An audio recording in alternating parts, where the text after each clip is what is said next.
الأرحام إن الله كان عليكم رقيبا يا أيها الذين آمنوا اتقوا الله وقولوا قولا سديدا يصلح لكم أعمالكم ويغفر لكم ذنوبكم ومن يطع الله ورسوله فقد فاز فوزا عظيما. وقال الله تبارك وتعالى في كلامه المجيد بسم الله الرحمن الرحيم لا تقف ما ليس لك به علم إن السمع والبصر والفؤاد كل أولئك كان عنه مسؤولا. رب اشرح لي صدري ويسر لي امري واحلل عقدة من لساني يفقهوا قولي. رب زدني علما اللهم ربي زدني علما اللهم ربي زدني علما اللهم انفعنا بما علمتنا وعلمنا ما ينفعنا وزدنا علما والحمد لله على كل حال.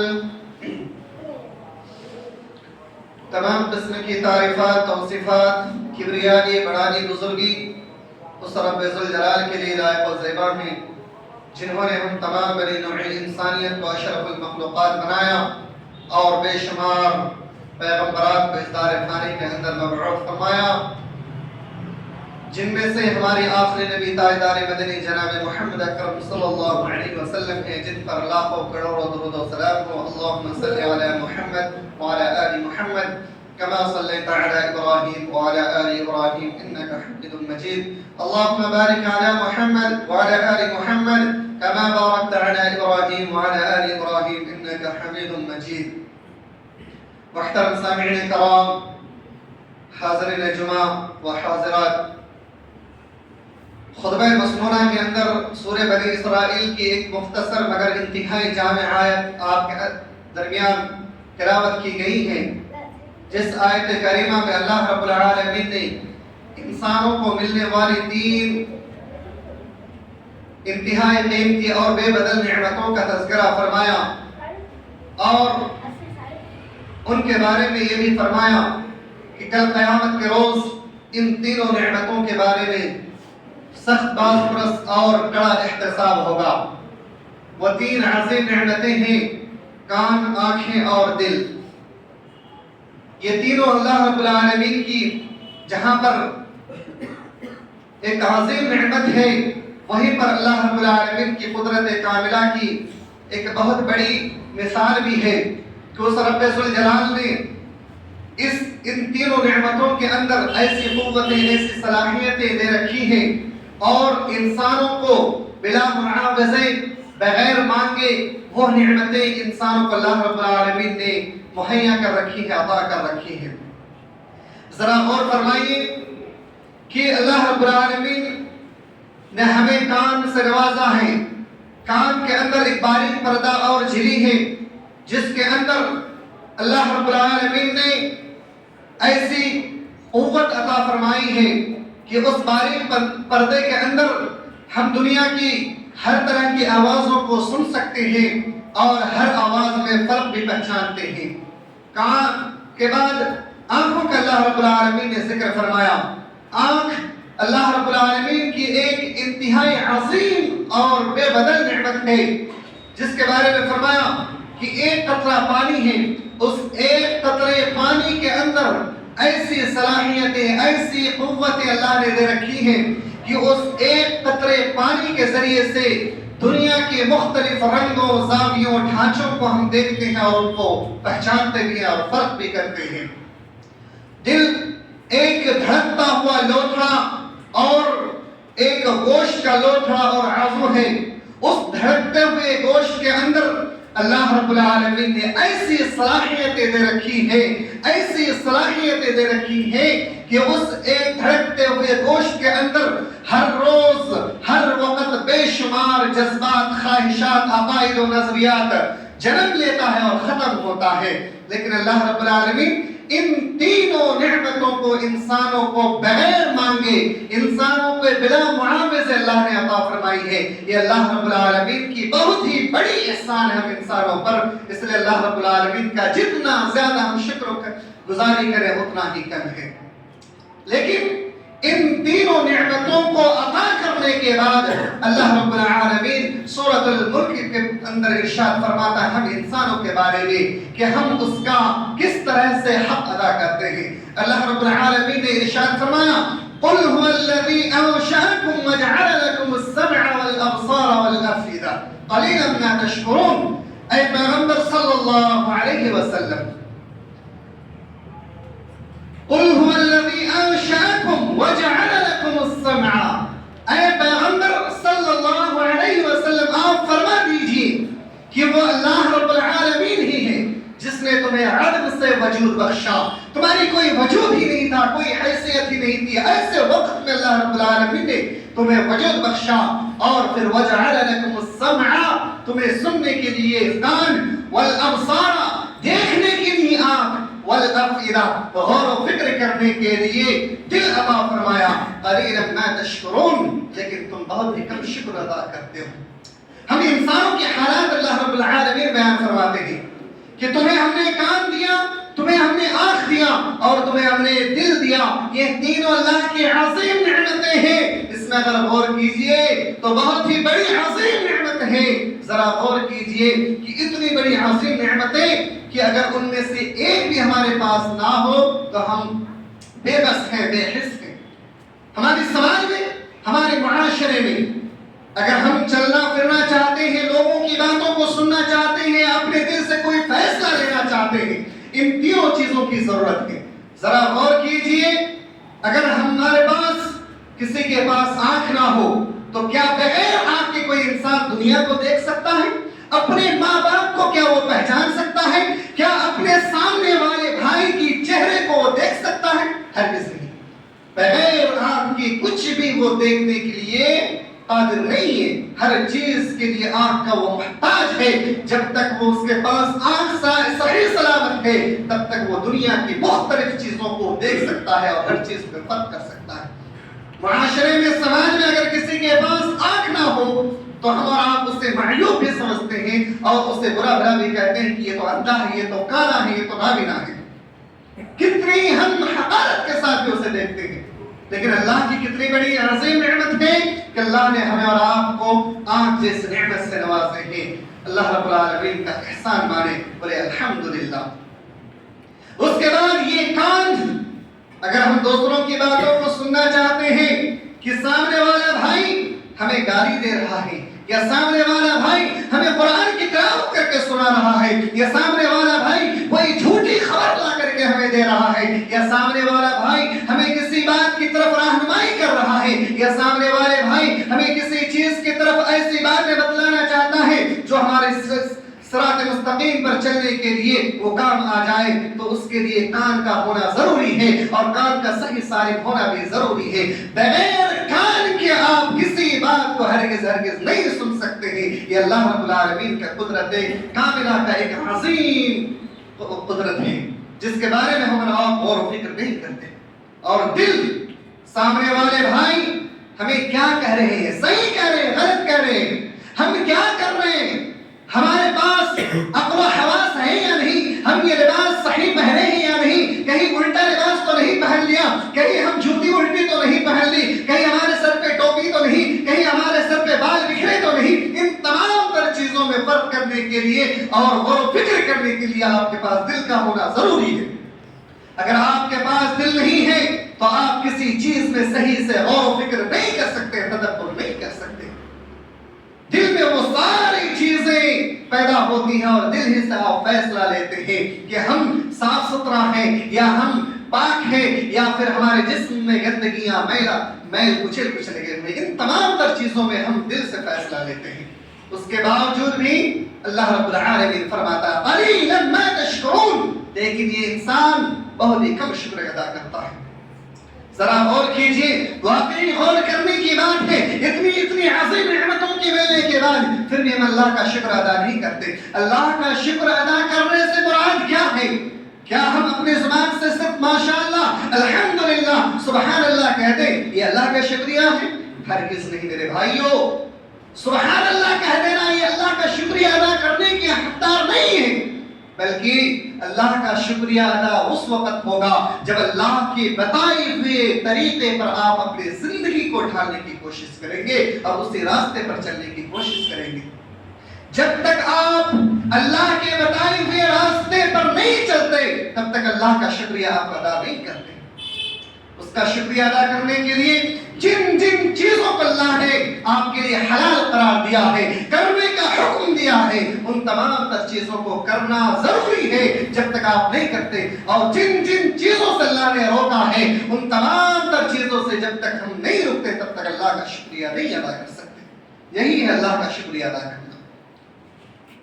اس کے بعد ہم اور آپ اپنی عظیم نعمتوں سے جس کے بارے میں اللہ رب العالمین نے فرمایا کل قیامت کے روز سب سے زیادہ انہی چیزوں کے بارے میں سوال و جواب ہوگا. ان چیزوں کو ہم اور آپ کن چیزوں میں استعمال کر رہے ہیں ذرا غور کیجیے. کیا اللہ رب العالمین ہمیں ان نعمتوں کو کہاں پر استعمال کرنے کا حکم دیتا ہے وہاں ہم استعمال کر رہے ہیں یا نہیں؟ قرآن کریم کی آیت کریمہ پہ ذرا غور کیجیے اور نظر ڈالیے. اللہ سبحانہ و تعالی نے قرآن حکیم کے اندر ارشاد فرمایا الذین یستمعون القول فیتبعون احسنہ. جب آپ کے سامنے کوئی اچھی بات کہی جائے، جب آپ کے سامنے کوئی اچھی بات کہی جائے فیتبعون احسنہ، تو ان میں سے جو اچھی باتیں ہوں اس کے آپ اتباع کریں، اس کو فالو کریں، اس کو مانیں. اولئک الذین ھداھم اللہ، یہی اللہ کے راستے پر ہے اور یہی ہدایت یافتہ لوگ ہیں. ہر روز ہر خطبے میں ہر درس میں آپ کے سامنے ایک بات بیان کی جاتی ہے کہ آپ قرآن کریم پڑھنا نہیں جانتے، آپ حدیثوں کو پڑھنا نہیں جانتے، لیکن آپ کو اللہ نے سننے کی صلاحیتیں دے رکھی ہیں. آپ ہر باتوں کو سن سکتے ہیں، قرآن کریم کو بھی آپ سن سکتے ہیں، اس کی بھی صلاحیتیں دے رکھی ہیں. کیا ہم اور آپ اپنی کانوں سے اللہ کی اس عظیم نعمت کو کبھی قرآن پاک اور حدیث مبارکہ کو سننے کے لیے استعمال کیا؟ ہرگز نہیں. یہ قرآن کریم کو سننا اللہ کے نزدیک کتنا بڑا مقام ہے. ذرا اس حدیث پہ نظر ڈالیے کہ اللہ کے رسول صلی اللہ علیہ وسلم نے ارشاد فرمایا کہ اللہ رب العالمین کسی بھی آواز پر اتنا کان نہیں لگاتا جتنا کہ جب قرآن کریم کی تلاوت کی جائے اور خوبصورت انداز میں تلاوت کی جائے تو کان لگا کر کے سنتا. جب انسان قرآن کریم کی تلاوت کو خوبصورت انداز میں تلاوت کرنے کی کوشش کرتا ہے تو اللہ تعالیٰ بہت ہی غور سے سنتا ہے کہ میرا بندہ قرآن کریم کی تلاوت کرتا ہے. سبحان اللہ.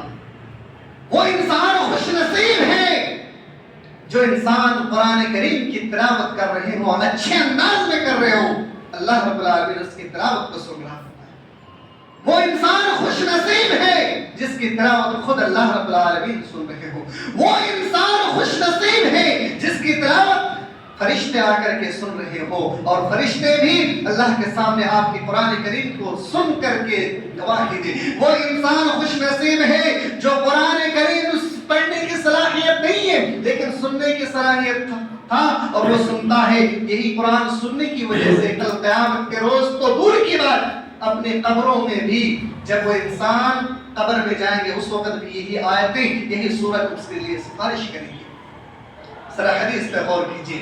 حضرت ابو سعید الخدری رضی اللہ تعالی عنہ بیان فرماتے ہیں کہ ایک دفعہ کا واقعہ ہے، ذکر ہے. ایک صحابی رسول جس کا نام اسید بن حضیر رضی اللہ تعالی عنہ، وہ اپنے گھر میں معمول کے مطابق ہر روز قرآن کریم کی تلاوت کر رہے تھے. اپنے معمول کے مطابق سورۃ البقرہ کی تلاوت اپنے گھر میں رات کے وقت میں کر رہے تھے جب سارے لوگ سو رہے ہوتے تھے. اس وقت وہ اللہ کی تلاوت کر رہے تھے، اللہ کے کلام کی تلاوت کر رہے تھے. اس وقت تلاوت کرتے کرتے دیکھا اچانک اس کے بغل میں ایک گھوڑا باندھا ہوا ہے. گھوڑا کودنے لگا، پھدکنے لگا. حضرت اسید بن حضیر نے سوچا کہ گھوڑا اچانک کودنا کیوں شروع کر دیا. قرآن کی تلاوت سے رکے، گھوڑا بھی کودنا بند کر دیا.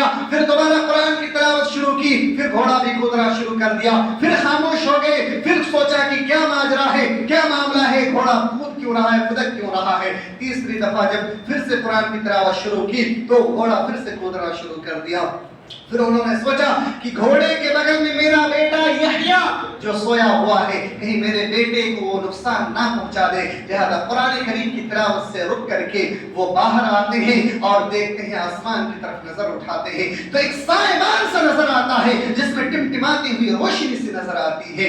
سبحان اللہ، وہ باہر آتے ہیں، پھر وہ روشنی غائب ہو جاتی ہے، ہکا بکا ہو جاتے ہیں، پریشان ہو جاتے ہیں، کیا ماجرا ہے، کیا معاملہ ہے، کیا وجہ تھی کہ یہ روشنیاں آسمان میں نظر آ رہی تھی؟ قرآن کریم کی تلاوت بند کر دی، روشنی ختم، سایہ ختم، کیا معاملہ ہے؟ میں وہ پریشان ہو گئے، حیران ہو گئے، اللہ کے رسول صلی اللہ علیہ وسلم کی خدمت میں حاضر ہوئے۔ اللہ کے رسول صلی اللہ علیہ وسلم یہ سارا واقعہ میرے سامنے رات میں پیش آئی۔ اللہ کے رسول صلی اللہ علیہ وسلم نے فرمایا، اے اسید بن حضیر، کیا تمہیں معلوم ہے یہ کون تھے؟ یہ کیا تھا؟ یہ روشنی کیا تھی؟ یہ سایہ کیا تھا؟ کیا تمہیں اس کے بارے میں کچھ علم ہے؟ اس نے فرمایا، اللہ کے رسول ہمیں کچھ بھی معلوم نہیں ہے۔ فرمایا کہ یہ فرشتے تھے جو تمہاری قرآن کی تلاوت سننے کے لیے آسمان سے نازل ہو گئے تھے۔ سبحان اللہ۔ پتا چلا جب قرآن کریم کی تلاوت خوبصورت انداز میں کی جائے تو فرشتے بھی آسمان سے نازل ہو جاتے ہیں آپ کی تلاوت سننے کی غرض سے۔ تو تلاوت سننا فرشتوں کے نزدیک بھی کتنا بڑا محبوب عمل ہے۔ صرف اتنا ہی نہیں، حضرت اسید بن حضیر رضی اللہ تعالیٰ عنہ کو ایک اور بشارت سنائی، اے اسید بن حضیر، اگر تم اسی طریقے سے قرآن کی تلاوت کرتے رہتے صبح ہو جاتی تو یہ فرشتے آسمانوں میں ایسے کہ ایسے ٹکے رہ جاتے اور پھر تمام لوگوں سے صبح ہو کر کے دیکھ پاتے، لوگوں سے وہ نہ چھوتے۔ سبحان اللہ۔ تلک الملائکۃ دعت لصوتک، یہ فرشتے تھے جو تمہاری قرآن کی تلاوت سننے کے لیے آسمانی دنیا میں نازل ہو گئے تھے۔ وَلَوْ قَرَأْتَ لَأَصْبَحْتَ يَنظُرُ النَّاسُ إِلَيْهَا لَا تَتَوَارَى مِنْهُمْ۔ صحیح بخاری کی روایت ہے کہ یہ فرشتے تھے جو آسمانی دنیا میں نازل ہو گئے تھے، جو تمہاری قرآن کی تلاوت سن رہے تھے۔ اگر تم صبح تک اسی طرح قرآن کی تلاوت کرتے رہتے تو یہ فرشتے لوگوں سے نہ چھپتے، صبح ہو کر کے تمام لوگ اس فرشتے کو بھی دیکھ لیتے۔ سبحان اللہ، کتنی عظیم نعمت ہے قرآن کریم کی تلاوت کو سننا۔ ذرا غور کیجئے میرے بھائیوں، آج ہم جس پرفتن دور میں جی رہے ہیں، ہم تمام انسانوں کے پاس وہ تمام ذرائع ہیں، وہ تمام آلات ہیں جس سے اللہ کے رسول صلی اللہ علیہ وسلم نے فرمایا کہ ایک زمانہ آئے گا کہ لوگ ایسی چیزوں کو خریدیں گے جس سے لوگ برائیاں کرنے کی کوشش کریں گے۔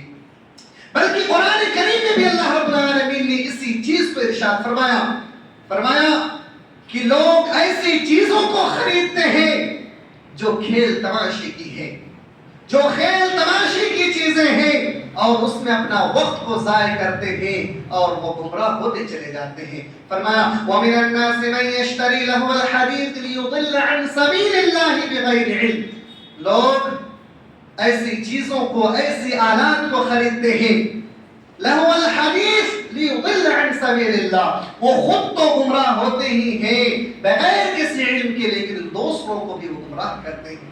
وہ آلات غور کیجئے، ہمارے دور میں وہ آلات موجود ہیں، ہر انسان کے پاس موبائل فون ہے، ہر انسان کے گھر پہ ٹی وی ہے، ہر انسان کے گھر پہ وہ بڑے بڑے چینلز بھی لگے ہوئے ہیں تاکہ اس کے ذریعے سے ہم فلموں کو دیکھیں، ڈرامہ کو دیکھیں اور اپنے آپ کی اصلاح کے بجائے اپنے آپ کو بگاڑتا چلے جائیں۔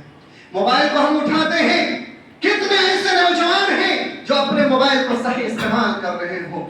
میرے خیال سے 1000 میں کوئی ایک ایسا مل جائے جو اپنے موبائل کو صحیح استعمال کر رہے ہوں، لیکن ہر کوئی جیسے ہی موبائل ملا یوٹیوب چینل کھولے اور فلمیں دیکھنا شروع کر دی، ڈرامہ دیکھنا شروع کر دی، گندی چیزیں دیکھنا شروع کر دی۔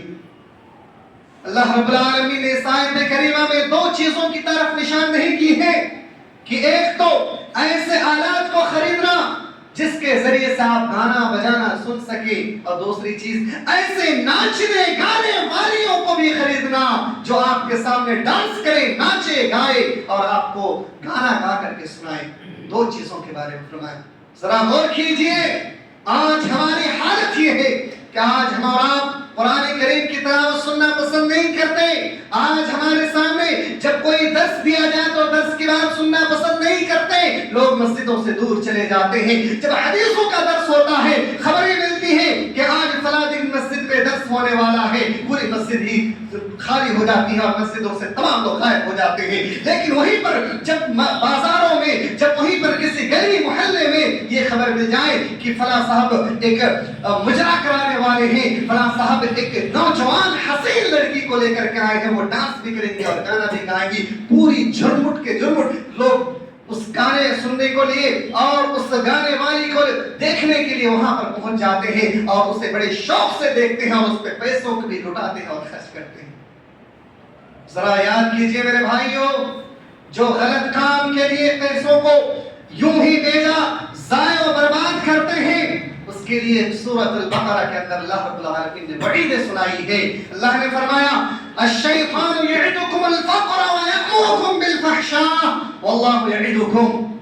شیطان جب آپ اللہ کی راہ میں روپیہ خرچ کرنے کے لیے کوشش کرتے ہیں کہ چلو اللہ کی راہ میں 5 روپیہ 10 روپیہ جو ہماری استطاعت ہے میں خرچ کروں, شیطان آپ کے دل میں وسوسہ ڈالتا ہے, فقیر ہو جاؤ گے, غریب ہو جاؤ گے, محتاج ہو جاؤ گے, تم کہاں پیسہ خرچ کر رہے ہو, یہ چندہ خور مولوی کو پیسہ دے رہے ہو جو تو اپنا پیٹ بھر رہا ہے, یہ مسجد میں تم پیسے خرچ کر رہے ہو جو مسجد کے نام پہ خود اپنے پیٹ میں بھر رہے ہیں, یہ مدرسے والے کو دے رہے ہو جو مدرسے کے نام پہ اپنا پیٹ بھر رہا ہے.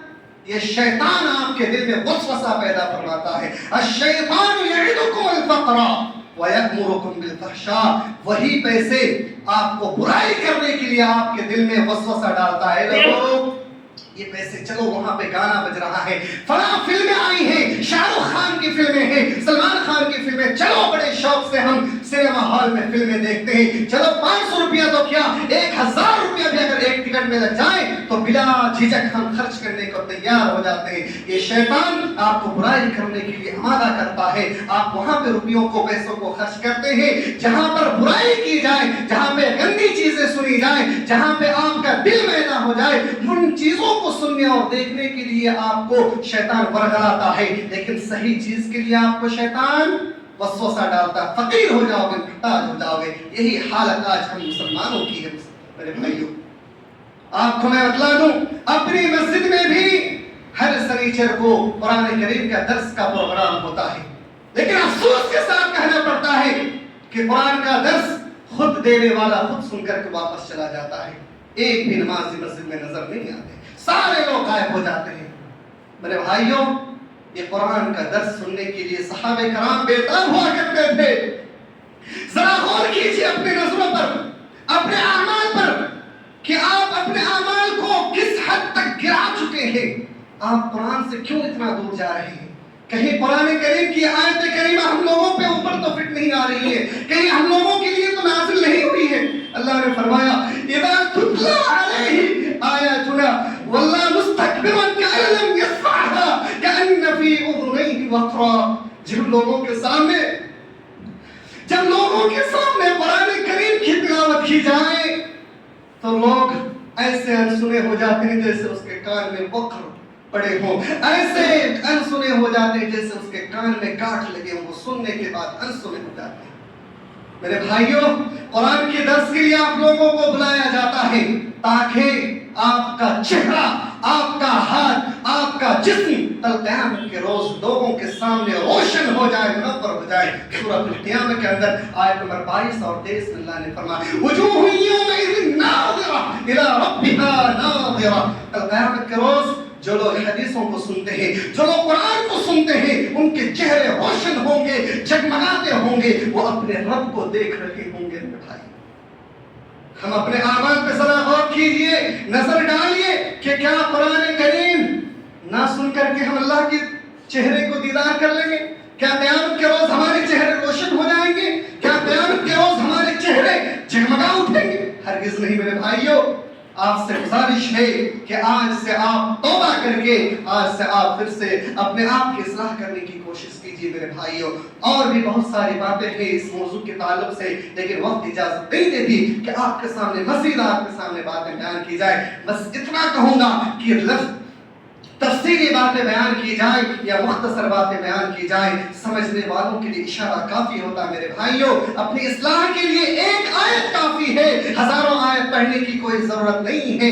ایک آیت سے اگر آپ اپنے آپ کی اصلاح کر لیے تو سمجھ لیں کہ آپ نے اپنے آپ کو کامیاب بنا لیا، اللہ کے قریب بنا لیا، اپنا اللہ کا قریبی بندہ بنا لیے۔ اور اگر آپ بے شمار آیتوں کو سنتے جائیں لیکن اس کا کوئی اثر نہ ہو تو سمجھ لیں میرے بھائیوں وہ سننا اور نہ سننا آپ کے لیے برابر ہے، کوئی فائدہ نہیں ہے۔ اس لیے مختصر وقت میں آپ کو اتنا ضرور کہوں گا کہ قرآن کریم کی ایک آیت بھی آپ کی زندگی کو بدل سکتی ہے، قرآن کریم کی ایک حرف ہی آپ کی زندگی کو بدل سکتی ہے، آپ کو بھٹکے ہوئے راستے سے صراط مستقیم پر لا سکتی ہے۔ اس لیے گزارش ہے، اس لیے التجا ہے میرے بھائیوں، یہ آپ سے گزارش ہے کہ آپ لوگ مسجدوں کو نہ چھوڑیں، قرآن کا درس کو نہ چھوڑیں، حدیثوں کے درس کو نہ چھوڑیں، اللہ کی عبادت کو نہ چھوڑیں، اور قرآن کریم کی عبادت کے لیے اور اپنے آپ کی اصلاح کے لیے چند پیسوں کو اگر خرچ کرنے کی نوبت آ جائے پیچھے ہرگز نہ ہٹے۔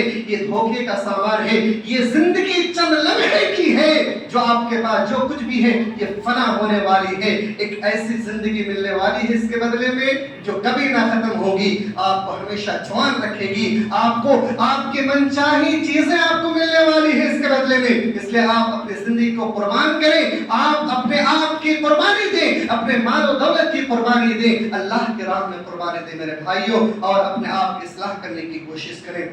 آخر میں اللہ رب العالمین سے دعا ہے، الہ العالمین ہم تمام امت مسلمہ کو کہنے سننے سے زیادہ عمل کرنے کی توفیق عطا فرمائے۔ الہ العالمین ہم تمام لوگوں کو اپنی اصلاح کرنے کی توفیق عطا فرمائے۔ یا اللہ ہم نے ابھی جو بھی قرآن اور حدیث کی روشنی میں باتیں بیان کی ہیں، یا اللہ اس میں اگر تمام باتیں قرآن اور حدیث کی روشنی ہیں تو اللہ تم سے قبول فرما، اور اگر کوئی ایسی باتیں جانے انجانے زبان سے نکل گئی ہو اور وہ اگر میری طرف سے ہو تو اللہ اسے معاف فرما، اس کو ان گناہوں کو معاف فرما، آمین۔ تقبل یا رب العالمین۔ سبحان ربک رب العزة عما یصفون وسلام علی المرسلین والحمد للہ رب العالمین۔